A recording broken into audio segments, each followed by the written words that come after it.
we're going to say fuck on television, we're going to look completely and utterly different to anybody else that's around, and that includes hippies. When the Sex Pistols came along, I thought, you know, it's just the Rolling Stones with a Cockney accent. But each time a collaborator is exposed, 100 punks spring up to take his place, adamant in their belief that musicians are no different and no more talented than their audience. To me it felt as though I put my finger in an electric socket and, you know, I just go, yeah.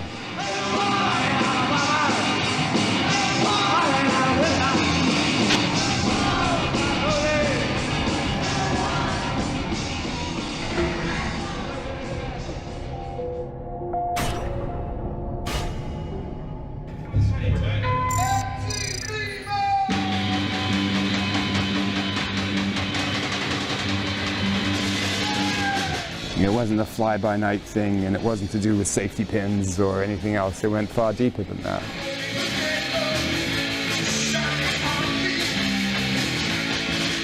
I didn't know there was a punk movement. I mean, I don't know what it is. I've never known actually what the punk movement is or the establishing of it. Within months, penguins were pogoing and hippies had cut their hair as the enemies strove to implant an identity crisis.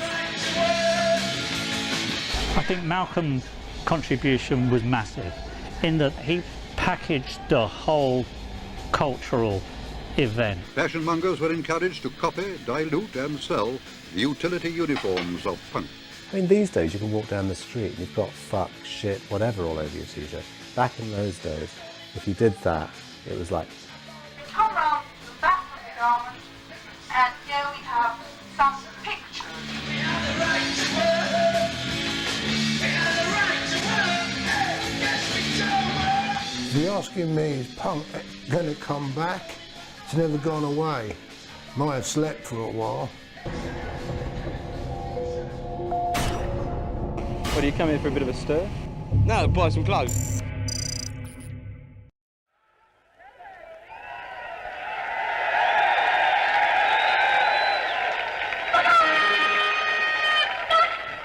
The 1970s was a strange decade because it came after the joint revolutions of the Beatles, the Stones.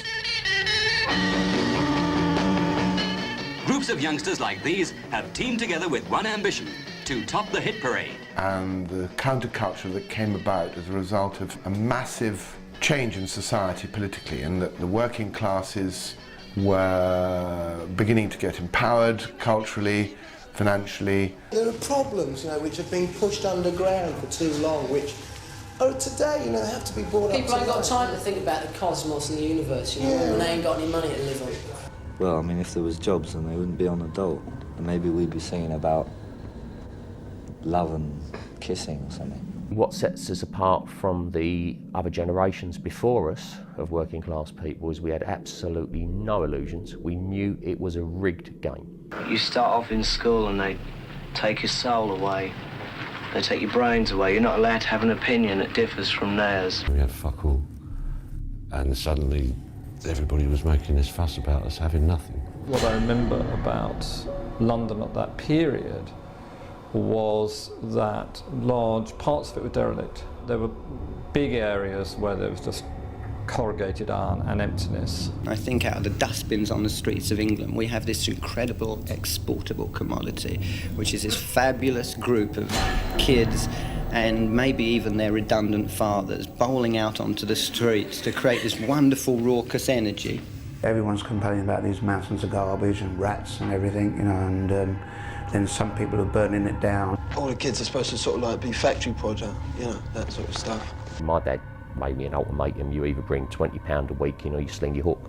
So I slung my hook. We were already starting to live around squats. And then you had the riot. Come on, get them on. I just remember those years as being incredibly violent. It's violent in a way in which it isn't now. And you had that sense of the streets not being safe. You had to put up with everything.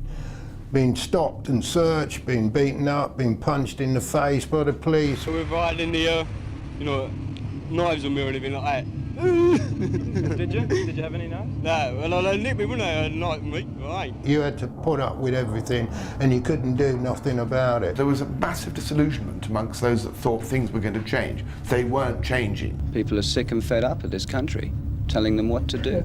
It was a pretty grim time, plus a sense of disappointment that the 60s were over, that we hadn't been able to get to the party. And we wanted a party of our own. We wanted a riot of our own.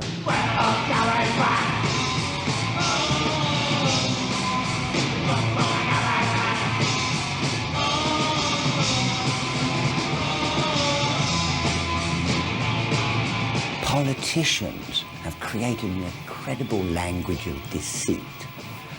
And that language we're about to dent the armour of. One huge movement thought, to hell with that, we are going to say something very different, something radical.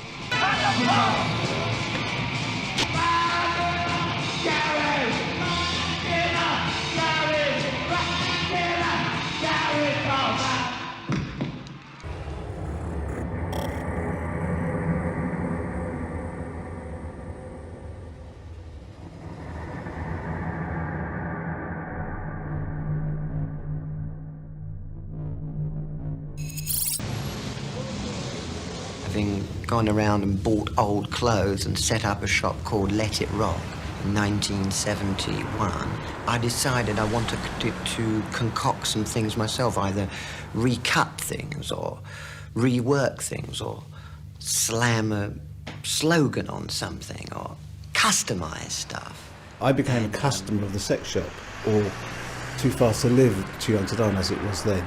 I basically just wanted a pair of brothel creepers, so I had to walk the whole, I walked the whole length of the King's Road, going, where the fuck is it? We used to go in there and it's the only place you could get brothel creepers, and probably in London then. We loved mixing it all up.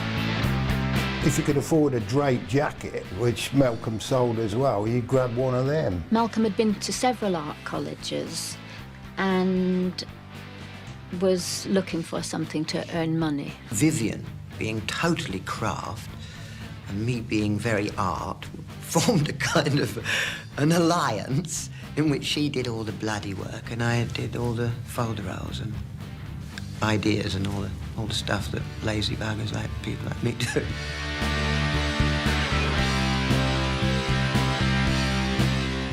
It was in World's End, down the end of the King's Road.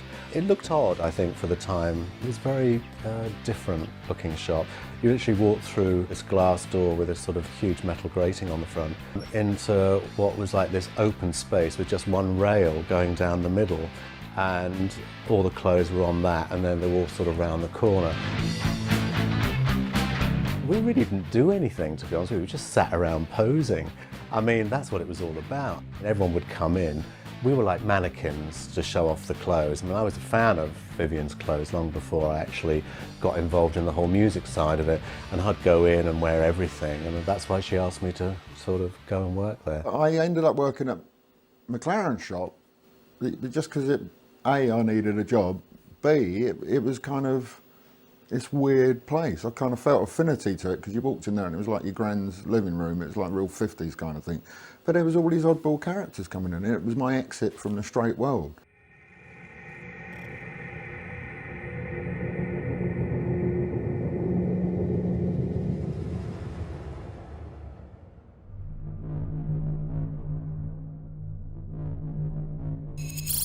What's this thing you've got against Zippers? They're complacent.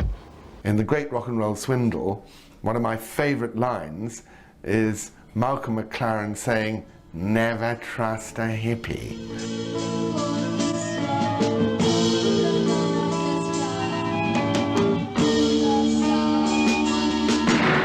And I kind of know exactly what he meant by that, because the hippie culture was a very, very peculiar mixture of phony philosophies and ridiculous New Age ideas about religion and science.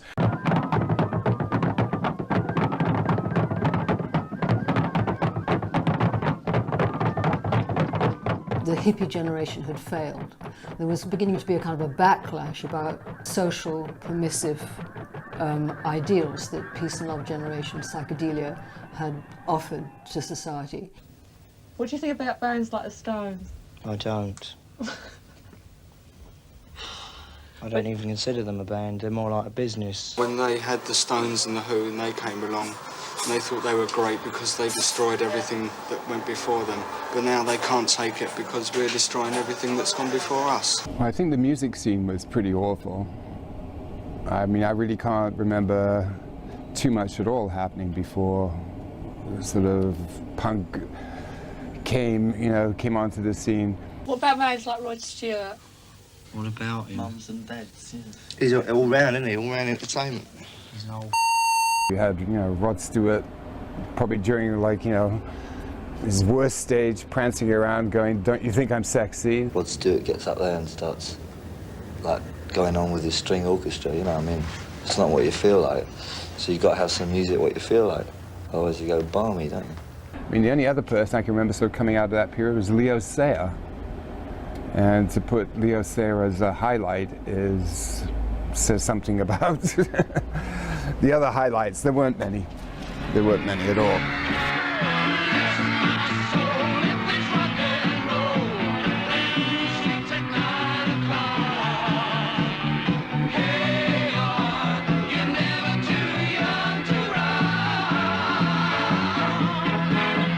In 1975, it was the end of glam rock, really.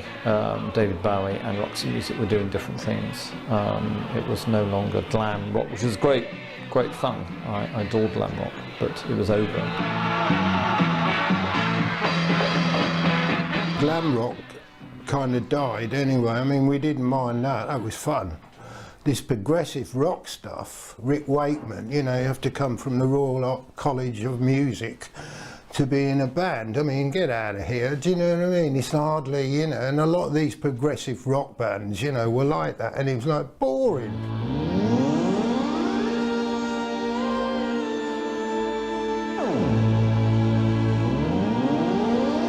The whole virtuosic kind of white rock thing was just completely dead in the water as far as I was concerned.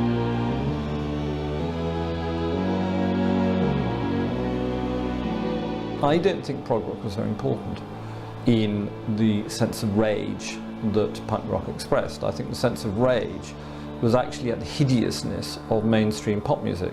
You were just attacking Chopper and Pops and the sort of bands that are on there. What do you think they're relevant to the kids 16, 17? Of course they're not. Relevant to their mums and dads, but that's about all. If you look at the Top of the Pops from 1976. And we've got a couple of requests to read out, and I think I'm going to enjoy this more than anybody because a young lady has written a request right across her front. It's just fucking dreadful. It's middle-aged, 30-something, seem middle-aged then, patronising DJs in polyester, leering at young girls. Can you please play a request for, I hope my wife isn't watching, for Jan and Alec, Jim and Les, John and Paula, and everybody from Bristol. Is that right? Coventry. Oh, Coventry, sorry, I thought it must be Bristol. Pardon? Mum and Dad, because I couldn't fit them in. You couldn't fit them in, I'm not surprised. You got enough there, haven't you? Terrible novelty records about CB radio, combine harvesters. OR, after 3. 1, 2, 3. Not the mere mention of that title enough to give you the heebie-jeebies.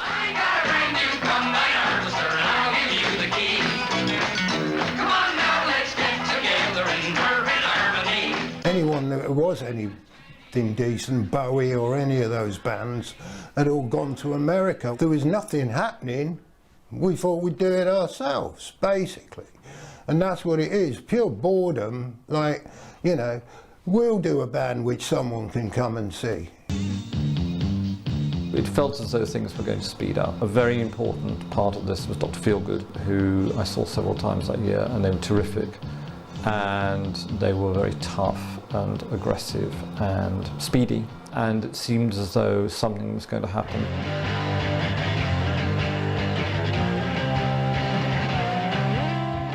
Big game changer was when the New York Dolls came out in, I suppose, 72, 73.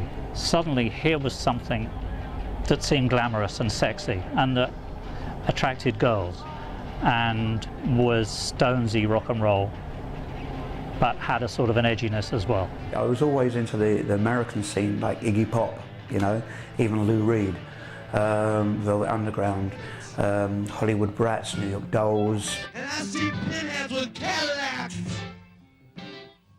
Iggy Pop was completely crucial to the punk movement musically. His lyrics, his attitude to drugs, the way he used guitars and his voice, fantastically important to Malcolm.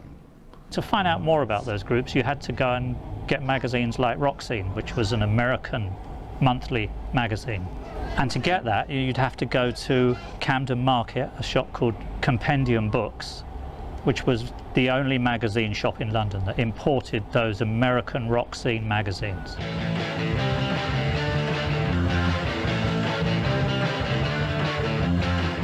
The other big game changer, I have to say, is the Ramones. That first Ramones album, which now sounds quite tame, sped the whole of rock music up. All the bands literally tripled speed overnight, and suddenly punk rock was associated with that rama-lama, you know, super speed stuff. It changed everything, and you know, the fact that there were no drum rolls, that it was just really simple 3 chords.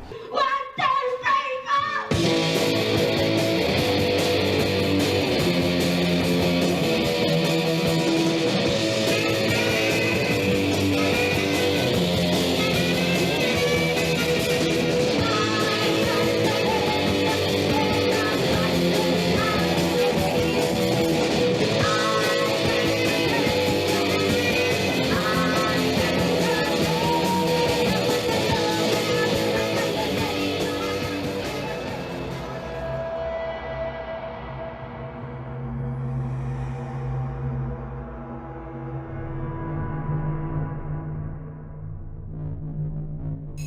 When I started writing England's Dreaming, I had to start somewhere, and the natural place was in number 430 Kings Road, and the natural place was with Malcolm McLaren, because he put the Sex Pistols together.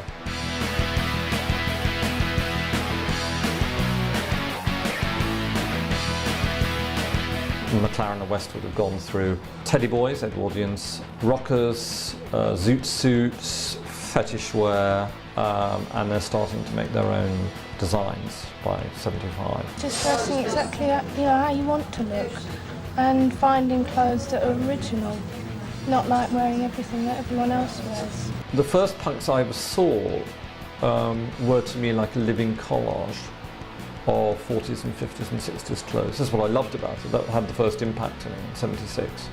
They looked fabulous. Malcolm and I had researched street fashion to such an extent that we actually invented one of our own. We'd been so interested in cults that we invented a cult of our own, and that was punk rock. And no one saw that until the Sex Pistols. The scene was so tiny at that time, and that I'd started to run adverts in Melody Maker. I'd met Mick Jones. We got in incredibly well because we were both reading Diary of a Rock and Roll Star by Ian Hunter. There just has to be new groups, and then that's what you got. At that time, Mick had moved to Archway, and I still lived at home in Twickenham, and it was the entire length of the 27 bus route, and it used to take 2 hours 40 minutes from Twickenham to Archway Station. So we could sort of sit there on the Thursday to answer the phone. We did get a letter from a bloke called Morrissey, who lived in Manchester. To us in 1975, 76, living in Manchester might as well have been living on Mars. We went to see, I think it was Deaf School at the Nashville. That night, a little guy came up and was standing next to us, and he had the same T-shirt on, you know, and in that sort of stroppy teenager way, we went, "Oi mate, can't you go and stand over there?" And he went, "Look, you cunts, I designed this fucking T-shirt. Who the fuck are you?" You know, and we said, "Well, we've got this group. It's going to be called the London SS." And he went, "Well, that's interesting. My mate's got a group called the Sex Pistols."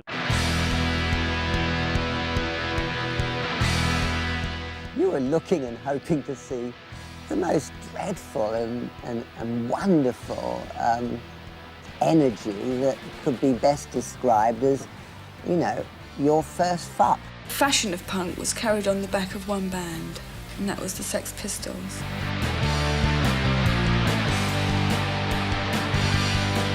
It's not about the music, it's not about even what they're saying. The whole attitude, the whole vibe was something just squashes and flattens everything that's gone before. Pistols started to play, people started to see them, and then other bands started to, kind of sprang off that. The likes of Led Zeppelin, Queen and the Pink Floyd need to be chucked in the classical music section. Those and bands like them are composers, musicians and artists. They've got to make way for real people, and the Sex Pistols are the first of them. So London SS played, rehearsed, never did a gig, never really found a singer. On the recordings it's mixed singing. The recording was made in front of Malcolm and Bernie. But we didn't really have our own songs, a couple of early Clash ones maybe. I was in a band myself, and one of my guitarists, Martin Stone, was in the London SS, a famous early prototype of punk. And he kept coming back to me and saying, all the guys talk about is clothes, how tight their trousers are and stuff like this. I said, well, you must be in your element. He said, yeah, but let's get some music too, If it's going to be something that changes culturally the music scene, it has to be about great tunes, but it has to be about lyrically, it has to be about a movement, it has to be about a cultural shift.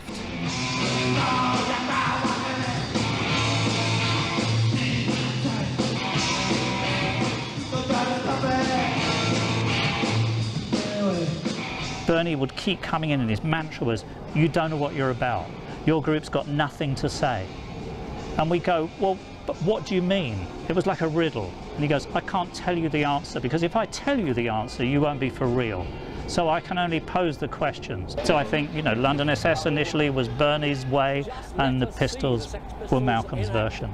Mick and I drifted our separate ways. Mick went off with Bernie. I met him and he met me, and then he met him and we met him, right? Then we both bumped into him. Got that? Yeah. Right. That's how we met. It was coincidence. And then we all met him together. Bernie always felt I was much too middle class to be the real deal, and can see why he might think that.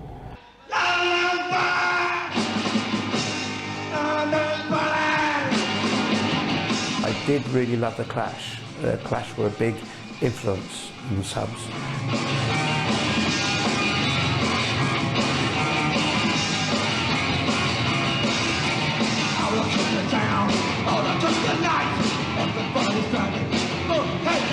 Pistols say they hate hippies, everything they stand for, and the hippies are what went wrong with music. I suppose it ain't their fault. They had too much dope. Yeah. Lying on the floor and looking at the ceiling. But it's another generation to yours. Yeah, one that went wrong. They become the lads' kind of punk group, and we live in a pop culture where, the lads rule.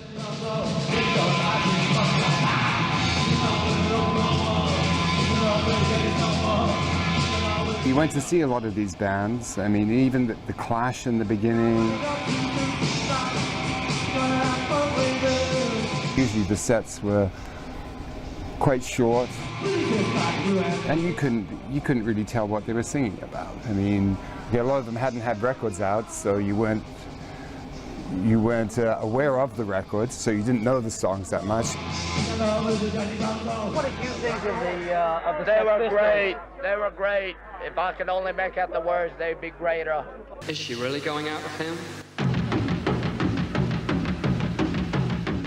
Me and Brian James were working together, and we decided we were going to be a group. We were looking for a singer. Well, it wasn't really about anything other than the way they looked. At the Pistols gig, we decided that we just, what we were doing was just looking at the crowd. And Sid walked in, looking absolutely fucking fantastic with this spiky black hair and this, I think he had this like lame drape jacket on. And just being this sort of gangly, horrible creature that absolutely star written all over him, I went up and had a word with him, and we asked him to come down if he'd like to try out singing for us. Oh, he didn't turn up. And the same night Dave Vanian had walked in. And I'd already met Dave through Malcolm.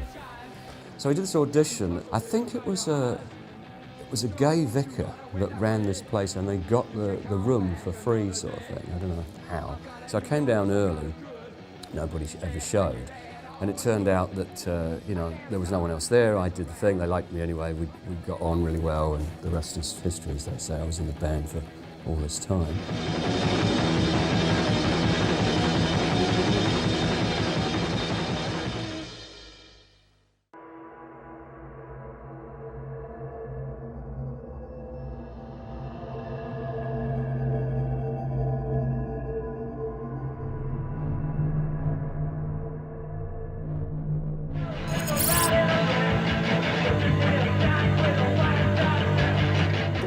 This gathering of kids who were recognising what was on stage and were wearing that same kind of look, throwing out what their failed older brothers and sisters had been doing in the hippie era. That's one of the current problems at the moment is identity. You know, people to identify with something, everybody's looking desperately to try and identify with one thing instead of themselves.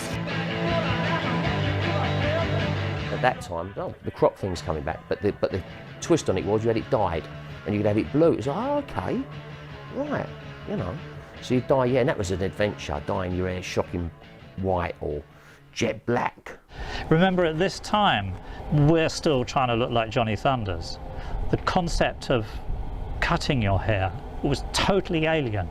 We just spent 6 years at school having to stand outside in maths lessons for having long hair. You know, so it was a real major hassle to have long hair in those days.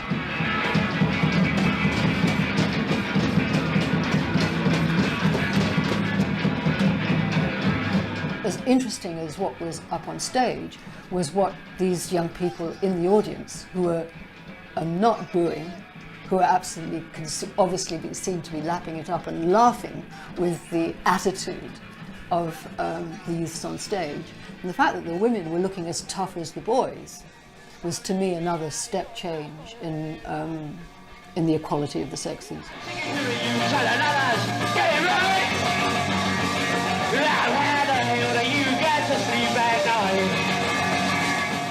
Here were these youths wearing very tough clothes. So it was, you know, get away from all this peace and love hippie stuff. And so there were no jeans, sharp trousers, an altogether tougher look. Being commercial, I like to be like everybody else. I suppose I'm an extrovert. I like to walk down the road and everybody look at me and things like that. We used to go to, say, second-hand shops to just grab clothes, and as long as everyone didn't smell and they looked all right, you just bunged them on for £1 or 50p or whatever, and you looked great every day. So you mixed up clothes, basically. It was very interesting to see in the early days this kind of very put-together, homemade punk image with second-hand suits and real second-hand ripped jumpers. I had my mother and my grandmother with those big knitting needles knitting those, you know, those big holy punk rock sweaters that I'm wearing in all the photos, knitted by my grandmother.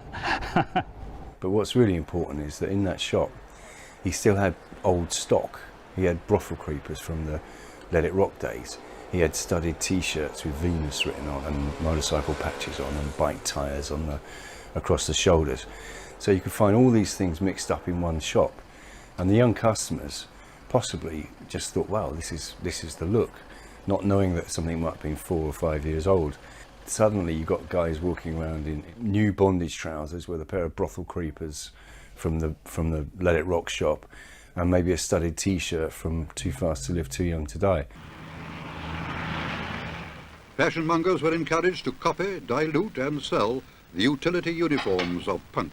But then when it so obviously worked, and there was obviously a whole generation of people empathising with that look, then it became much more polished. And then, of course, Malcolm and Vivienne were kind of commercialising that look. What had been a weapon, they tried to make a toy.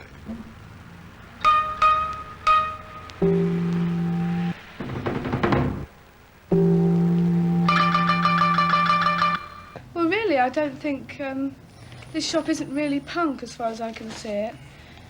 It's just a shop which sells sort of very well made, well thought out clothes, and I think It doesn't fall into any particular category. There are a lot of references on the McLaren and Westwood clothes. I mean, it was literally on the body. There was something, maybe a T-shirt, say, had maybe something from a Alex Trokey porn novel or a gay porn photo book by John Barrington. I sell more T-shirts than anything else in the shop, particularly this one. This has been my best-selling T-shirt this year. Thank goodness for a bit of sanity somewhere. We bought a T-shirt from Malcolm's shop, one of those T-shirts that say, one of these days you'll know which side of the bed you've been lying on. Some of the shirts had swastikas and some had pictures of Karl Marx, so there was a lot of this extremist outre imagery. All those things were obviously anti the High Street, anti even the King's Road. Had never been seen before. The shop had this extremist gay imagery, the cowboy T-shirt, two cocks hanging down, S&M imagery. The Cambridge rapist, who was, you know, a very notorious serial rapist in Britain in, I think it was 1974. Anything that would cause anything that would upset somebody. I did look good, I have to say. I was one of the very first people to wear the tie T-shirt, the, you know, well, they're quite contentious now, but the, you know, the porno T-shirt, you know, the Cambridge rapist T-shirt. Of course, I was arrested for the cowboy T-shirt, which became a very famous sort of like cause célèbre in all the newspapers. We were looking for motives of rebellion. Malcolm got onto the idea of sex, sexual confrontation. And so the obvious thing was leather, bondage gear. What sort of people come in here? They're sort of people about my age, really. We either had real fashionable, like young kids, or older men who thought all the bondage and all the leather and all the rubber stuff was like a fetish thing. There were so many times that they'd actually try and get us to put on all these rubber clothes and go and have a quick wank in the dressing rooms. That happened time and time again. I said to Jordan, I thought we ought to be able to charge for this. But it was par for the course in those days. We just took it as it came. Little girls should be seen and not heard. Oh, bondage! Up yours! One day, I made the bondage trousers, and then he, absolutely brilliantly, put the strap round the leg. I came up with the idea, well, you know, you've got to tie the legs together, so we've got to form a strap around the kneecaps. We should have a zip that wouldn't ordinarily end at your balls, but would go right up your bum. You could immediately undo the zip and the whole goddamn lot would just fall out. Although Malcolm and Vivienne call their shop Sex, that was provocative and a good marketing tool. In fact, when you went and bought things there, they weren't necessarily only to do with sex. They were to do with something that might be a statement about yourself.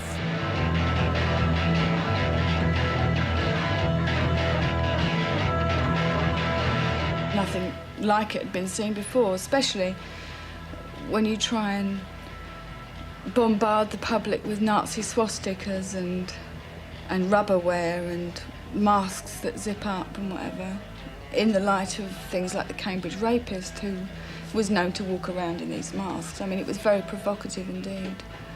And that really set the scene for the music to lay nice and sweetly on top of it.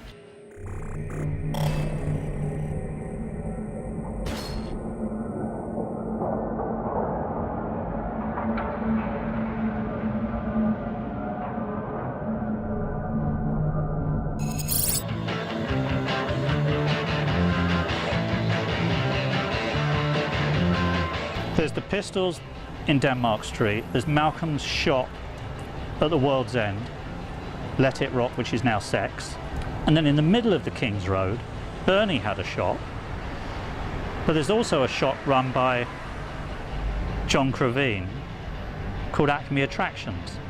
He'd thought, well, we've got a shop, we should have a group. So he was forming a group around Gene October called Chelsea. I thought you had to be rich to get a band together.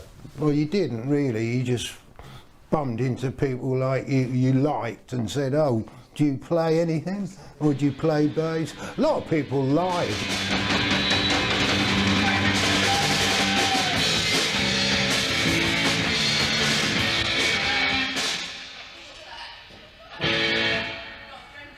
I'd answered an ad for wanting musicians for this group called Chelsea, which Billy had applied to as well. and Billy and I became Gene's backing group. You know, I played bass and Billy played guitar. And so our next part of my journey was being in Chelsea, of hanging out in Acme Attractions, of going to John Crevine's workshops. Chelsea was like originate one of the first bands ever to play the Roxy, you know, with other bands, you know, right? These are very important to the music that's going down now. It's very hardcore, very political. We did our first gig at the ICA on the Mall, supporting a show with a guy called Genesis Peorage from Throbbing Gristle, and he called the show Music from the Death Factory. Really, all he did was did pictures of Auschwitz, James Hanratty hanging, all these various pictures of death scenes and whatever. But he wanted a band to sort of play in the other hall. And he said, would we do it? And we said, yeah.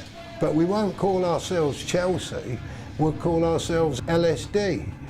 Because we didn't want the Pistols to come and see us, or any of those other bands to see what we were up to. No, because the bands were already pretty insular, you know, because a lot of it was about having a base, you know, and the Pistols had Denmark Street, and the Clash had their place over in Camden, you know. And so there was always a kind of slight sense of secrecy about what was going on with the band anyway, and who was in it.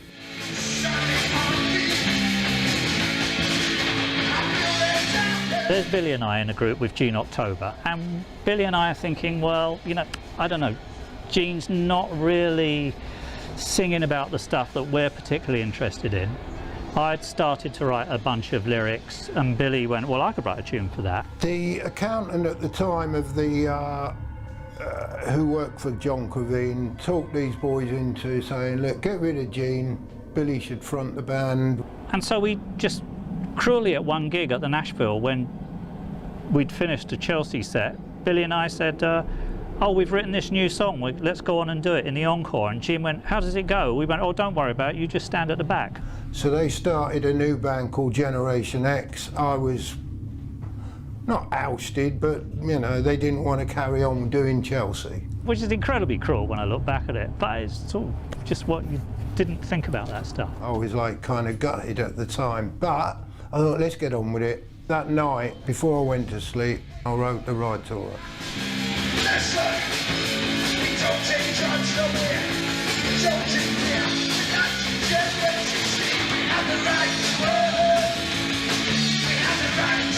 Punk rock became associated with dole cue rock.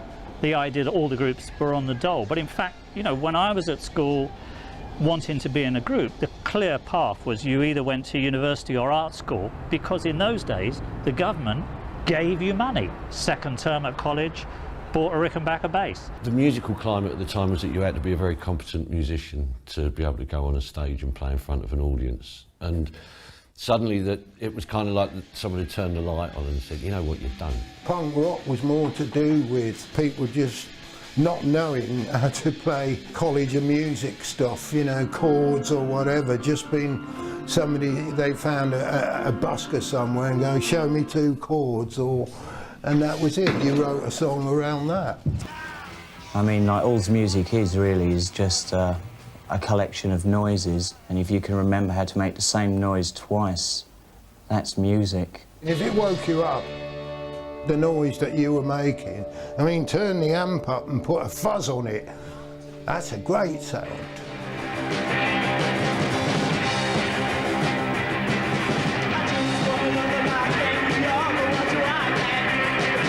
And there are all these stories of so many people in groups laying down their previous lives and taking up the banners and taking up the standard and becoming punk rock. You know, Buzzcocks, Clash, X-Ray Specs, Polystyrene.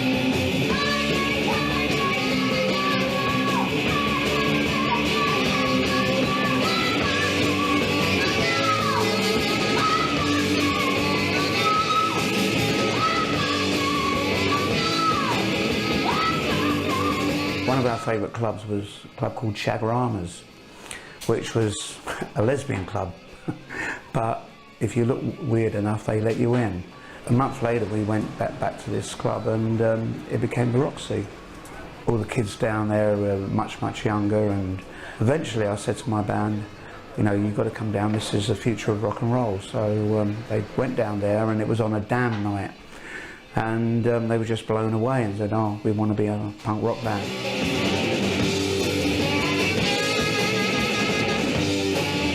Yeah, well, punk was just starting to move along a bit. There were some, I mean, the Pistols had a residency at the 100 Club for some time, and that was starting to build, you know, and attract different people. The Clash came in a few times. The Damned had emerged, so I decided it was time to go overground and do a big festival. I knew it was going to be a success because the queue went right round the block.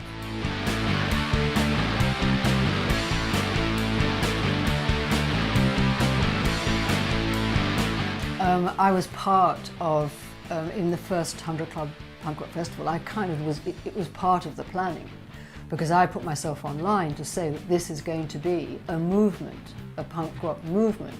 Yeah, I did the 100 Club, the punk festival. Susie and the Banshees. It was me, Billy Idol and Susie, and we were talking to Malcolm. He was moaning because he had this 2 days of gigs at the 100 Club that he was going to call this a punk festival, but he didn't have enough bands for it.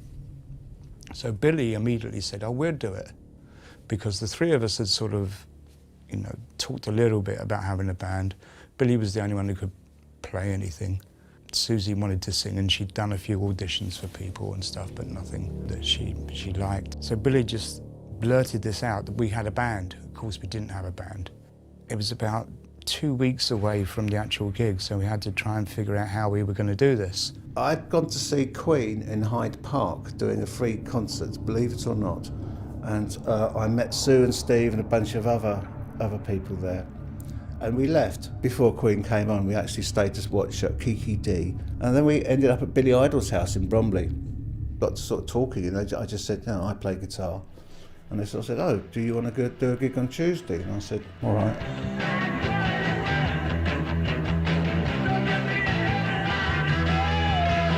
Sid Vicious on drums, Steve Spunker on bass, Marco on guitar, and me just doing the vocals. Sid suggested that we attempted to destroy as many songs as possible in the space of 20 minutes. So we all came up with ideas of what were the worst songs we could possibly destroy. The Lord's Prayer via Twist and Shout, Knocking on Heaven's Door, and a bit of Deutschland, Deutschland über alle.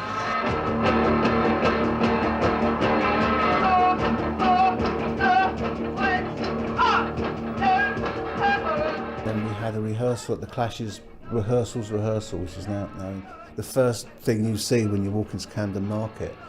We had a rehearsal there, 20 minutes, went to the pub, and then we did the gig.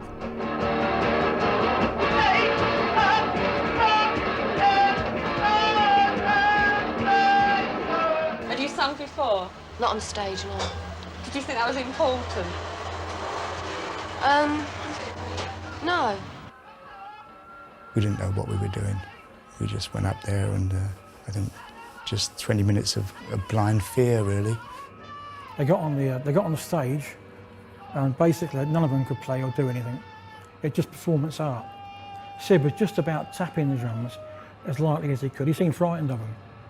He never tried to get around the kit or anything, just lightly tapping it, like at a tea party with old ladies and things, you know. And that was about it for them. It got boring in some parts, but it picked up.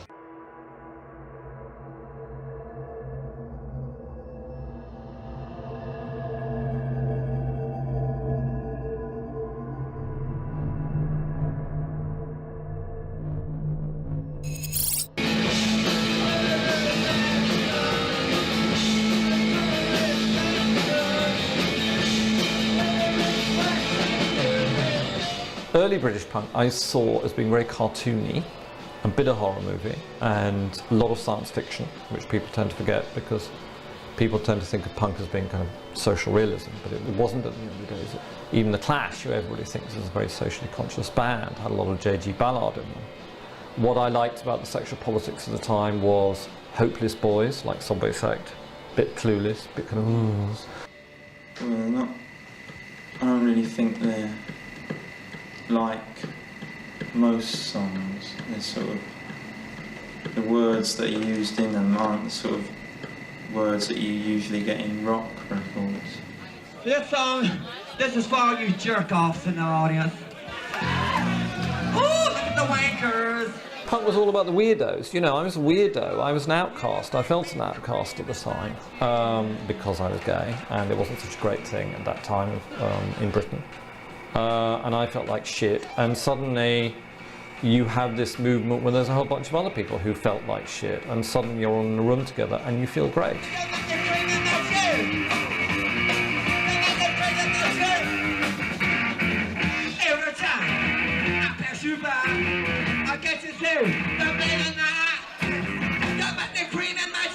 That weirdo aspect of punk, that gender aspect of punk, is fantastically important, and it's one of the reasons that punk is still not heard so much, why people don't understand it. It was an integral part of it. It was for the outsider, it was for the weirdos, for the freaks. And to me, I will always think that that's what pop culture should be about.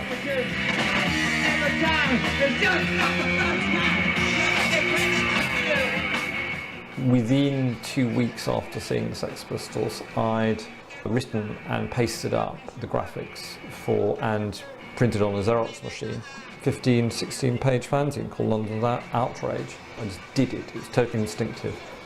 And that's very, very exciting. NME were ignoring nascent punk rock at that time. You know, I think there was that famous piece in NME where they said it's never going to happen, and if this is the future of rock and roll, we're giving up or something. I went to Melody Maker and said, look, I think this is really important. You know, can you commission me to write about this? Melody Maker said no. And so because I realised its importance, I decided just as a journalist and as a social investigator, I would write about it. And so I began turning up at the band. I bought myself a camera, started taking photographs, because I had confidence in my intellect and that there was something really important happening here. The music papers, along with everybody else, was tired of the old game, the old music business game, and in consequence got very involved and very interested in punk rock. And Sounds was one of the first to really pick up on it and to explore it.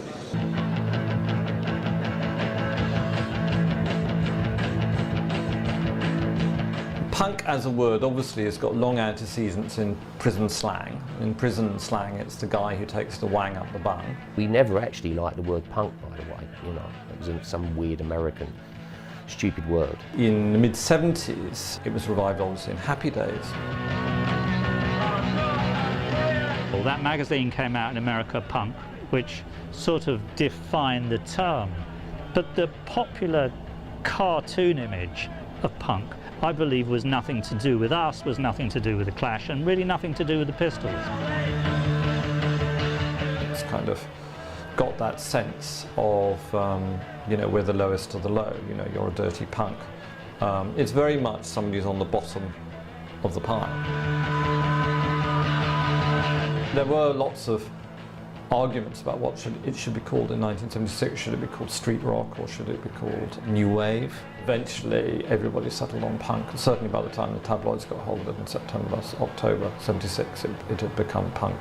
Punk rock mutated into this cartoon image of those spiky head, doll cube, boredom, safety pinned people. We were never anything to do with that.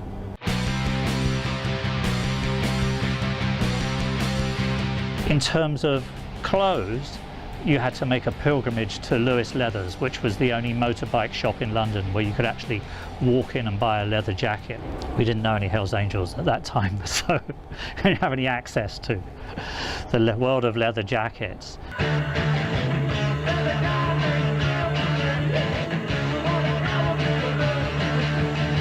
Well, the motorcycle jacket has, up until that point, had always been seen as a rebellious item of clothing, hence the rockers in the 60s, the Tunnett Boys in the 50s. It was the mark of the outsider, or was perceived to be the mark of the outsider due to the way the press reacted to it. And a lot of that also because of the people that wore it. Marlon Brando was the first person to really make the big statement of wearing the motorcycle leather jacket. Black leather obviously was such an important part of it, and I think it goes back to Wild One and even, you know, reflected through Happy Days performance. The other big influence was the Ramones. The Ramones' first album came out in the summer of '76, and on the cover the whole band were wearing American motorcycle jackets. This was quite an inspirational thing to see if you were, you know, a young British teenager. Everybody knows that in the mid-70s, if you wanted a leather jacket, you'd go to Lewis Leathers.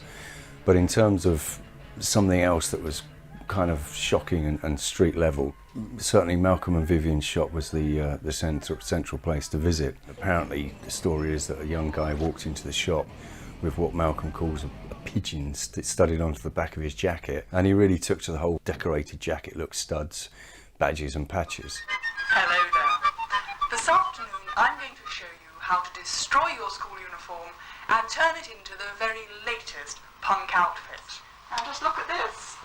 Here in the top pocket I've put a thumb with a razor blade going through it. And we come round to the back of the garment, and here we have some pictures. Now 4 of these I bought in the Soho area of London. This is the patch which Malcolm would have originally referred to as the pigeon studded onto a rocker's jacket. The image is of a sort of a German eagle, which was kind of a very, very strong image to wear back then, especially on your back. You know, it's really worn to upset your mums and dads, who'd obviously been through the war, and it caused a bit of a stir on the street.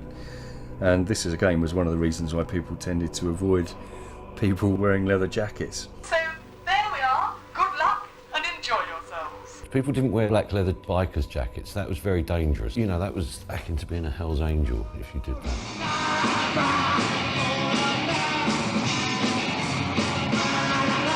In December of '76, members of the Clash were spotted wearing Lewis Leathers jackets, and this was really something that got picked up on by a lot of the fans at the time. I saw the Pistols very early on at Chelsea Art School, and I remember I was wearing a brown leather jacket thinking, oh God, I shouldn't be wearing brown. I remember the first time I was really wearing my leather jacket, and a gang of men walked up to me to challenge my position on the pavement and make sexist remarks, and I just was able to strike out and defend myself. And so that idea of like the leather encasement of individuals, which gives them a kind of on-street strength, was really definitive of what punk youth was trying to do with this change of clothes. You want the personal touch, I can't be fucking bothered. Come on! Sid Vicious, he had a lot of attitude, which he carried very well. You know, not everybody can wear a leather jacket and a t-shirt and look great, but Sid certainly did it, and he was really the iconic punk rocker of those early times.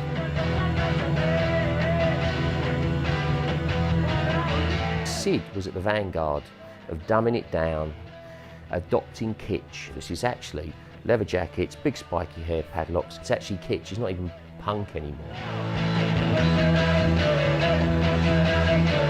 Saturday, you know, the Teds come down here and the punks come down here.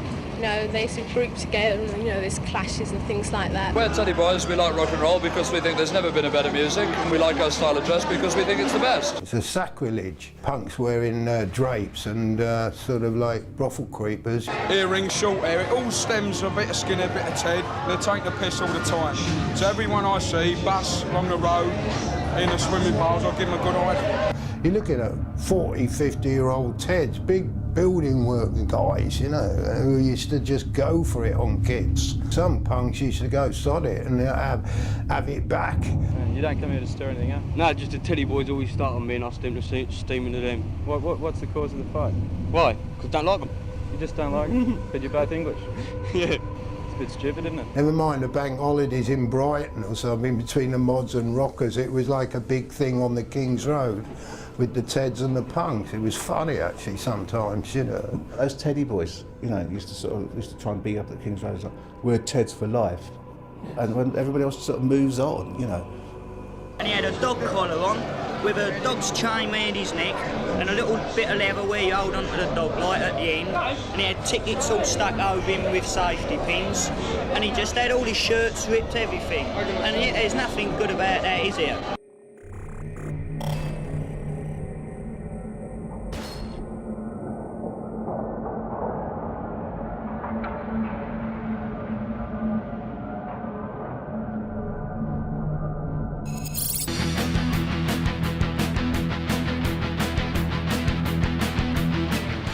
Vivienne Westwood was punk and is punk.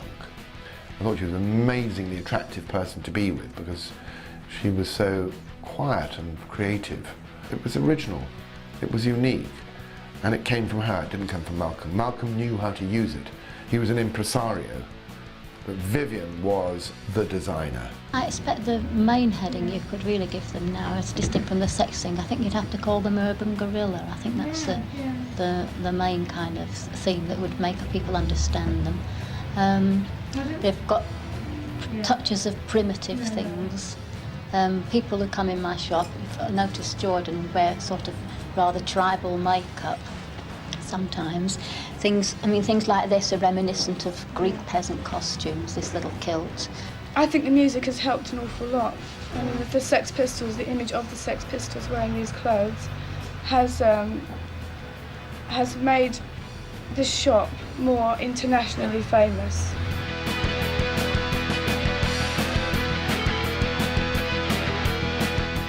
I don't have any heroes. They're all useless. But for every Johnny Rotten, there's a Malcolm McLaren, that nastiest of pop persons, the manager. When I first met Malcolm, I'd been warned that he was a nightmare. I was told that he was not to be trusted, that he was dangerous, likely to rip me off in some way or another. Caught up in his own machinations is Malcolm McLaren. Would you buy a used car from this man? It didn't seem to be any of those things. He was articulate, he challenged opinions, he was always inquisitive. He was a magpie, he could steal ideas everywhere for his artistic endeavours. You don't sell ideas, ideas are for stealing. Punk was magpie-like, it drew on ideas from all areas. Heavyweight rock and roll, outrageous art, iconoclastic approach to graphics. Jamie, who was the man who did all their graphics, came from an art college. The art influence cannot be underestimated in what it represented culturally. I moved from a situation where I thought agitprop left-wing politics were just becoming like a middle-class indulgence which weren't communicating or getting anywhere. And so we wanted an opportunity to seize a lot from that situation we were working in before and to communicate it on a broad mass front. And the only way, and the best way to effectively do that was to get the Sex Pistols formed.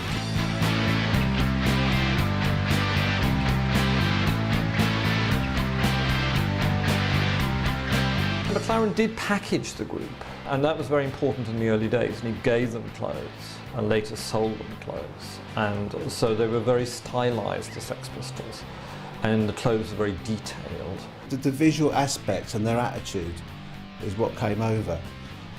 I mean, the music was, you know, I didn't really hear the music till months later, yeah. But at that point, without ever hearing any of the music, they're my new favourite band. They were more interested in the clothes and the colour of me poxy hair. Somebody said something fabulous about the Sex Pistols, which is that every time they played, they had a mirror in front of them. They reflected the crowd, you know, what was going on in the crowd, and it was also sharp and tightly focused.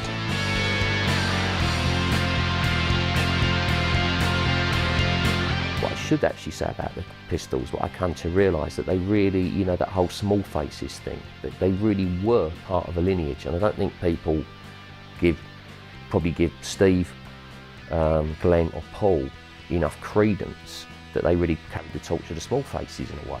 The Sex Pistols were an amalgam of talents, much cleverer than people gave them credit for, and they had very distinct, unusual personalities. And Malcolm had obviously cleverly chosen them for that reason, in the way that pop industry gurus do the same thing for a boy band. But he saw this as an art project, and in that sense they reflected all of those choices of his. The basic idea behind the Sex Pistols, to tell you the truth, naive that I must have been at the time, was to actually compete with the Bay City Rollers. Mark McLaren was beginning to kind of pitch this thing that, you know, we were this anarchic Bay City Rollers puppets of his, and I didn't like that. It wasn't true. You know, it wasn't true at all.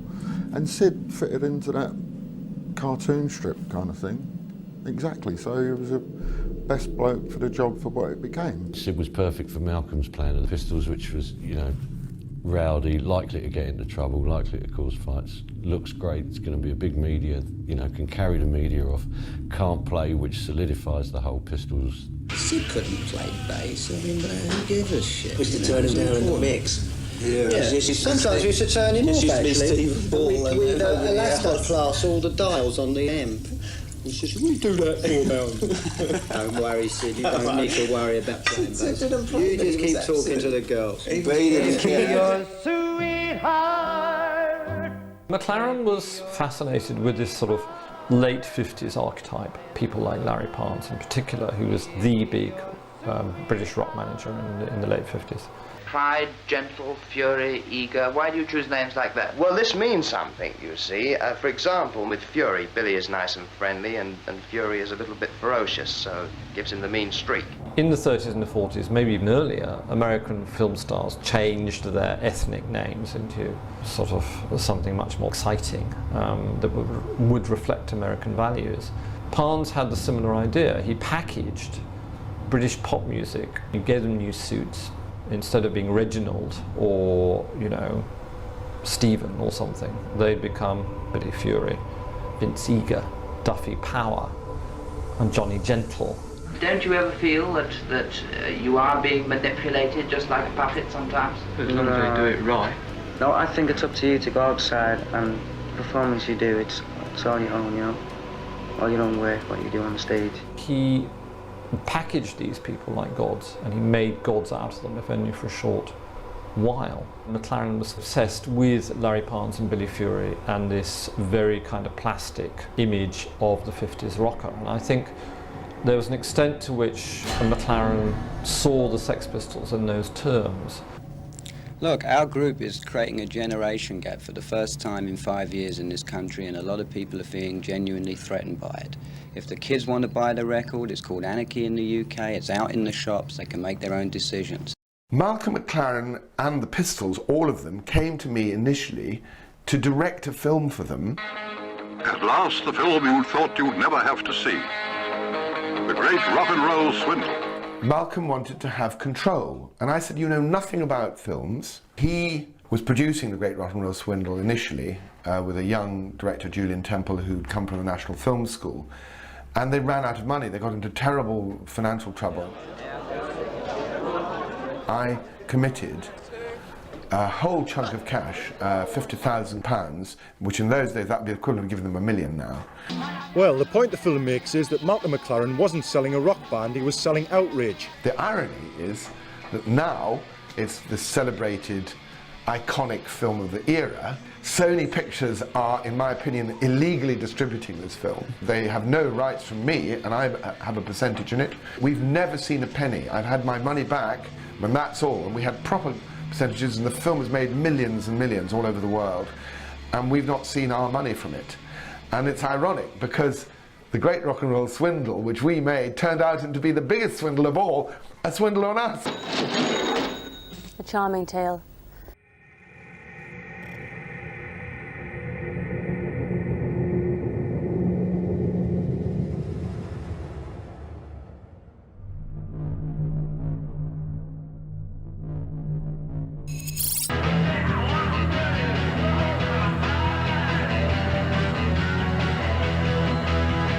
Stuck out a mile in the streets, in the pubs, everywhere we went. The Slits on Tour got banned in every hotel we went to just from how we looked. You know, every cab wouldn't stop. Every cab we got in would want to chuck us out again. If you wore Vivienne's clothes or anything to do with the Sex Pistols, say around 75, you were a magnet for people staring at you. Go on, you've got another 5 seconds. Say something outrageous. You dirty Go on, again. The moment it started becoming a tabloid sensation, with the whole swearing on television, that's when it started to change a lot and would get a lot of aggression. At one point, Sydney literally got like 5 people like screaming and shouting at us and throwing things because we were wearing the Anarchy shirt with the, you know, the swastika armband. Every time anybody sees a swastika, they don't say, oh, fascinating, Far Eastern religious symbol. No, it's Nazis. Every time you see it, it's the bloody Nazis. I never even thought twice about it, to be honest with you. It was just yet another fashion statement. That image is so powerful, it can only mean one thing and will only mean one thing. So it's completely stupid and naive to think that we were going to, we were trying to make some ironic, cool political statement. No one's going to get it. No one's going to want to get it. But punk didn't take its beating lying down. After all, there's no sense in running away when you're wearing a pair of bondage trousers. A violent reaction to a violent set of steps. That stupid spitting stuff, which scabies and... I've got a feeling it was rats started all that spitting at the audience. I don't think the Damned could ever complain about that because we invented it. We used to stand there watching the Sex Pistols and we used to gob at them, so... I suppose we started the whole thing. It's terrible, isn't it? What a claim to fame. People say, why do you wear that beret and why do you wear those glasses? And I basically wear them because I used to go on stage and get gobbed at quite a lot. And I never liked getting the gob in my eyes because that was a bit of a pain. I wouldn't mind it going in my mouth and that because you could always sort of regurgitate it and spit it back.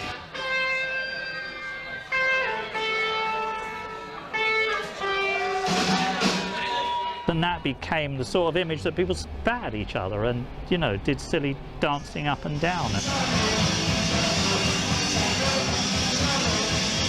Whereas the performance of violence and anger on stage was one thing, it came to be thought that to be a punk you had to be violent off stage or in the audience, and we were getting what we thought were people that didn't understand the kind of the etiquette of punk. Within months, penguins were pogoing and hippies had cut their hair as the enemy strove to implant an identity crisis in the heart of punk. Everyone was suddenly becoming a real tosser about it. The weekend punks were the worst, actually. They're the ones who'd be slagging you off the most. It was really a really strange situation. Unless you lived through that, I don't think you can understand how, quite nasty it actually was and vicious, and not in a civ way. Suddenly Vivienne Westwood would fly out of the sex shop, strike me across the face. This is how Vivienne Westwood and Malcolm McLaren wanted these vulnerable teenagers to behave. The idea of trouble was just a magnificent way of life, a form of adventure.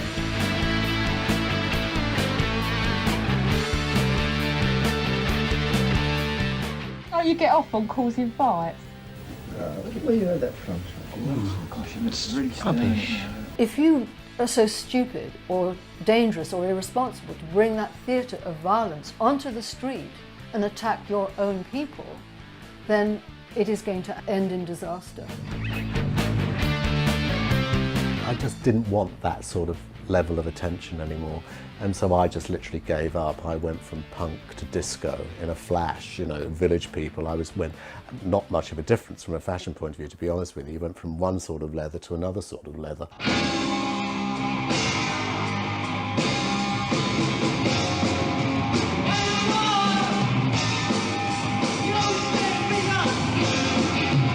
When I saw Joe Strummer wearing the logo on his t-shirt, Hate and War, which was the exact negative of the slogan of my teenage years, peace and love. Turn on, tune in, drop out.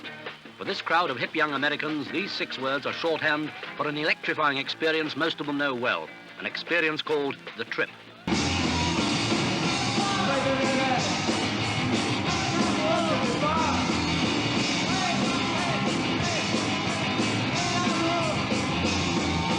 If you're going to talk about anarchy, hate and war, you're going to have some quite serious social and personal consequences. I fell out of love with punk rock in the autumn of '77. It seemed to me that the Sex Pistols were becoming a sideshow. They were no longer vital. When it started, wanted lots of different sorts of groups, not lots of groups all trying to copy each other. That's why, the Clash and the Sex Pistols, the only two of the old ones that were any good.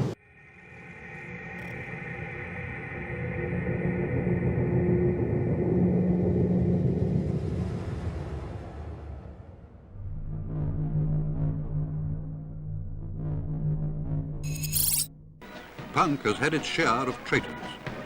Ordinary kids, even idiots, elevated to the rank of idols. But each time a collaborator is exposed, 100 punks spring up to take his place, adamant in their belief that musicians are no different and no more talented than their audience. Just as we've been disillusioned with Teddy Boys as not being terribly interesting in the end, we became disillusioned with punk. The thing that really did it for me was when I heard The Clash boasting that they'd never lived, any of them, lower down than 5 stories high. And they seemed to think that that was a great badge of working class credibility. And I just didn't want to be in this tunnel with this kind of dull attitude. By the time it hit the mass market, it was, it was over within 6 months to a year. Are you a bank account kind of person? I would like to open a bank account, please. Certainly, sir.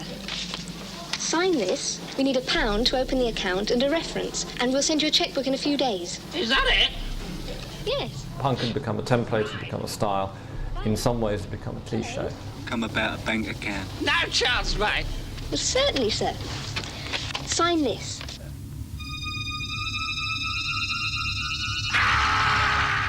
A lot of good things came from it, but then again, in retrospect, I think a lot of bad things came from it. Like I mentioned before, a lot of, stupid behavior, a lot of stupid bands, a lot of dumbed-down attitude towards lots of things. At that time, my shop lease was ready to be given up.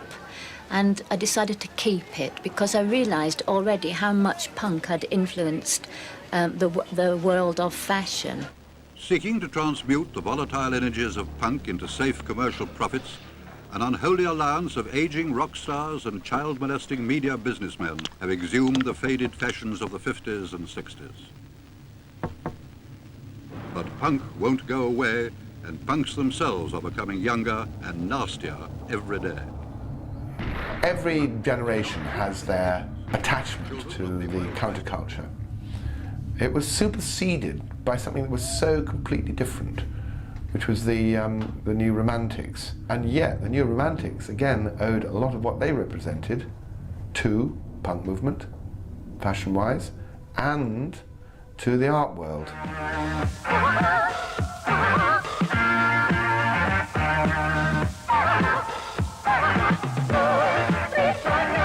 If anyone looks closely at the designs and the feelings behind punk, they can realise that it is not at all linked with nostalgia. And it's a bit sad that people can't quite view it with the excitement of the time.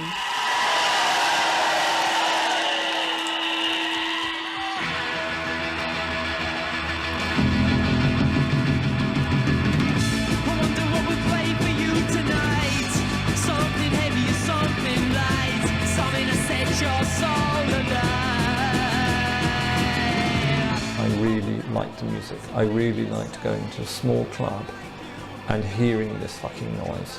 I adored it. I loved the feedback on the guitar. I loved the screaming. I loved the really basic, loud, massive drums. I just thought it was fantastic, and I still do.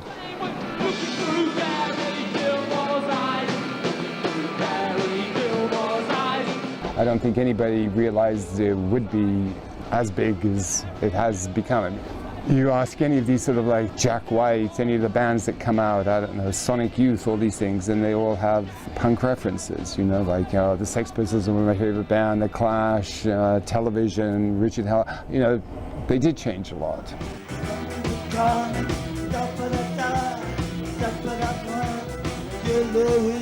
Punk was a word to describe a phenomenon, and it's persisted. People use it in the language, and we still refer to punk influences culturally. So I don't think it's died at all. If anything, I'd say it's been integrated into fashion, to music, into cinema.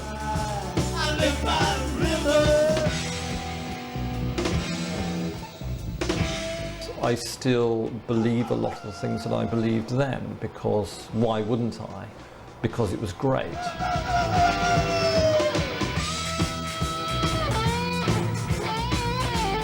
It was this big revolution. Well, it wasn't a revolution, it was a rebellion. It had no aims. It was just saying no to everything, which is one of the fun things about it. No, no, no, no, no.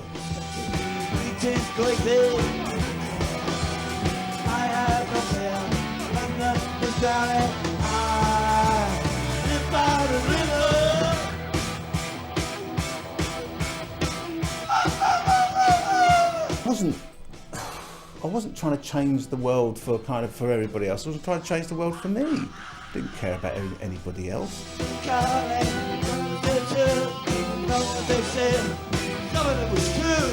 The people that are still around and still loving punk rock and roll with attitude are still there, and they want to read about the bands. And every year at Rebellion Festival in Blackpool, you get 8,000 or 9,000 people there, from 6 to 66, rocking out, you know. So it doesn't seem like it's ever going to die. Why should it? And you know, I guess we're a glorified fanzine because we're just one step away from the fans, really. The UK subs have been playing for like, what, 36, 7 years, you know, the Vibrators, you know, they never gave up. And Charlie's a great example, you know, he just likes to go out and play anywhere. The enemy will continue to devise its vile and treacherous stratagems, but it cannot kill the unconquerable will of Britain's punks. Malcolm's contribution was massive in that he packaged the whole cultural event.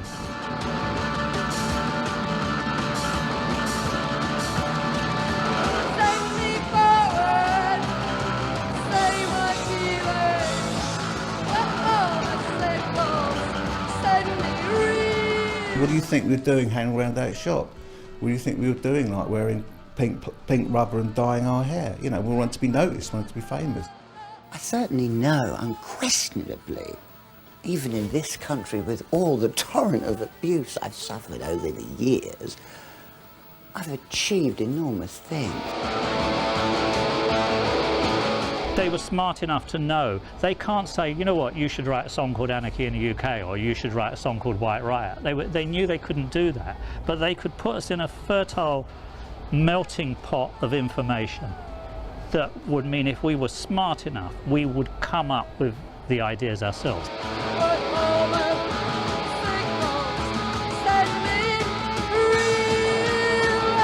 Punk is still taught. I'm a professor at the University of Exeter, and it crops up in film studies, cultural studies, theatre studies. We kind of joke about it, you know, if someone's kind of torn their jeans or, you know, or makes a mistake on stage or anything, you know, that's punk rock, it's all right.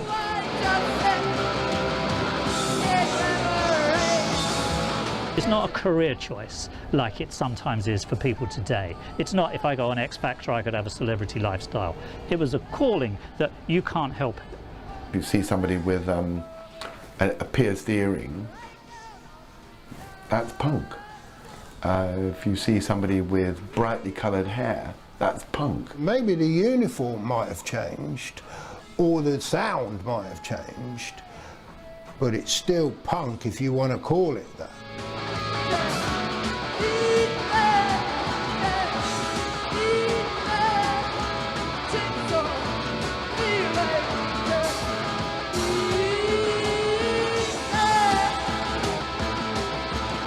If you are going to die and your brain is still intact and you wish to preserve it, you possibly can purchase another body.